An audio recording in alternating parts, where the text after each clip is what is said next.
ప్రభువైన యేసుక్రీస్తు నామంలో కల్వరీ గ్రేస్ ప్రార్థనా మందిరము తరపున ప్రతి ఒక్కరికి నా హృదయపూర్వక వందనాలు తెలియజేస్తున్నాను. అందరూ బాగున్నారా? ఈరోజు ఉదయకాలపు దేవుని మాట కీర్తనలు 119వ అధ్యాయము 105వ వచనం.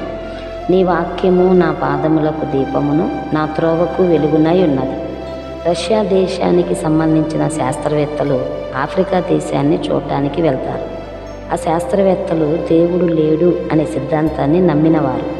వారు వారి ప్రాజెక్టు వర్క్ నిమిత్తం, రీసెర్చ్ నిమిత్తం ఆఫ్రికా ఖండములో పరిణతి చేయడం ప్రారంభించి ఒక దేశాన్ని ఎన్నుకుని ఆ దేశానికి వెళ్తారు. రష్యా నుండి శాస్త్రవేత్తలు వచ్చారని ఆఫ్రికన్ రాజు వారికి ఒక సాయంకాలపు వేళ రాజు విందు ఏర్పాటు చేస్తాడు. ఆ రోజు కోసం వారు సిద్ధపడి సాయంకాలపు వేళ ఆ రాజుగారు ఉండే అంతఃపురంలోకి వారు వెళ్తారు. ఆఫ్రికన్ రాజు కాబట్టి ఆయన ఉన్న ఆ ప్యాలెస్ ఎంతో వైభవంగా ఉండడాన్ని చూసి రాజుగారు విందుకు పిలిచారు కదా అని వారు అంతా చూసుకుంటూ లోపలికి వెళ్ళేసరికి మెయిన్ ఎంట్రన్స్లో రాజుగారిని కలవడానికి లోపలికి వెళ్ళగానే పెద్ద హాల్లో ఒక అద్భుతమైన దృశ్యాన్ని ఈ శాస్త్రవేత్తలు చూస్తారు. అక్కడ ఒక ఖరీదైన టేబుల్ మీద బైబిల్, పరిశుద్ధ గ్రంథం పెట్టబడి ఉంటుంది. ఆ బైబిల్ని చూడగానే రష్యన్ శాస్త్రవేత్తలు ఆశ్చర్యపోతారు. బైబిల్ ఇక్కడ ఎందుకు ఉంది? ఆఫ్రికా ఖండంలో ఉన్నవారు బైబిల్ చదువుతున్నారా? వీరు దేవుడు ఉన్నాడని నమ్ముతున్నారా? దేవుని వాక్యం చదవడం వీరు నేర్చుకుంటున్నారా అనుకుంటూ రాజుగారు ఉన్న ప్రాంతానికి వారు వెళ్తారు. రష్యన్ శాస్త్రవేత్తలు ఆఫ్రికన్ రాజుకు నమస్కారం చేసి వారిని రాజుకు పరిచయం చేసుకున్న తర్వాత ఒక శాస్త్రవేత్త రాజుతో, రాజుగారు మీ టేబుల్ మీద బైబిల్ ఉందేంటండి అని ఆ శాస్త్రవేత్త అడగగానే రాజుగారు నవ్వుతూ, ఆ టేబుల్ మీద బైబిల్ లేకపోతే మీరీ పాటికి మా టేబుల్ మీదకి వచ్చేవారు అని సమాధానం చెప్పగానే ఆ శాస్త్రవేత్తలు ఆశ్చర్యపోవటం జరిగింది. మరలా రాజుగారు వారితో, ఒకానొకప్పుడు మేము మనుషులను తినేవాళ్ళము. మనుషులను తినడం తప్ప మాకేమీ తెలియదు.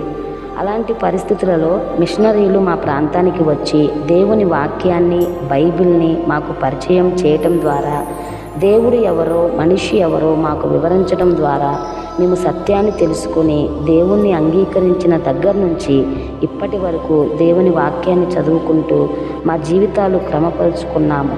మా బ్రతుకులలో దేవుని యొక్క ఔన్నత్యాన్ని, ఆయన గొప్పతనాన్ని అనుభవించగలుగుతున్నాం. బైబిల్ మా జీవితాలు మార్చింది. పరిశుద్ధ గ్రంథం మా బ్రతుకుల్ని వెలిగించింది. అందుకే బైబిల్ మా టేబుల్స్ మీద ఉంది, వాక్యం మా హృదయాల్లో ఉంది. ఆ గ్రంథమే కనుక ఆ టేబుల్ మీద లేకపోతే ఈ పాటికి మీరు మా టేబుల్పై ఉన్న ప్లేట్లలో మాకు ఆహారంగా మారిపోయేవారు. మేము మిమ్మల్ని తినేసి ఉండేవారు. ఈరోజు మా ఆఫ్రికా ఖండానికి వచ్చి చక్కగా అన్నీ చూడగలుగుతున్నారు, తిరగగలుగుతున్నారు అని అంటే, ఈరోజు మీరు బ్రతికి ఉన్నారంటే అది కేవలం బైబిల్ తీసుకువచ్చిన గొప్ప మార్పు అని రాజుగారు ఒప్పుకోక తప్పలేదు. ప్రియ దేవుని బిడ్డలారా, మతాన్ని, కులాన్ని మార్చడానికి ప్రభువైన యేసుక్రీస్తు లోకానికి రాలేదు. కానీ పాడైపోయిన హృదయాన్ని, పాడైపోయిన బ్రతుకును మార్చడానికి యేసుక్రీస్తు లోకానికి వచ్చారు. కాబట్టి వాక్యాన్ని చదివి వాక్యానుసారంగా బ్రతికితే నిశ్చయముగా దేవుడు మనల్ని ఆశీర్వదిస్తాడు అని చెప్పడంలో ఏమాత్రం సందేహం లేదు.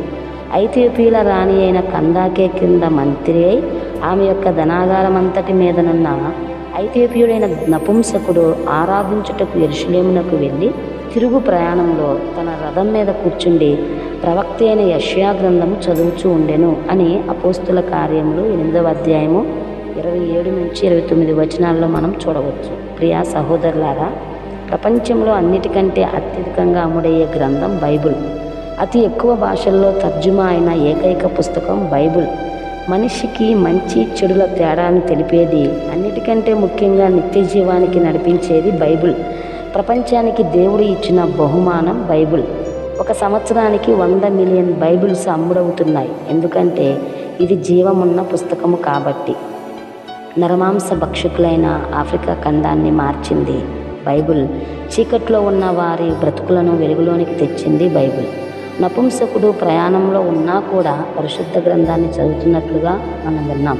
కాబట్టి మనం కూడా ప్రతిరోజు బైబిల్ చదువుదాం. వాటి ప్రకారంగా జీవించి మనల్ని, మన కుటుంబాలను, మన సంఘాలను దేవుని రాకడకు సిద్ధపరచుకుందాం. అట్టి కృప దేవుడు మనకు, మన కుటుంబాలకు, మన సంఘాలకు దయచేయునుగాక. Amen. God bless you all.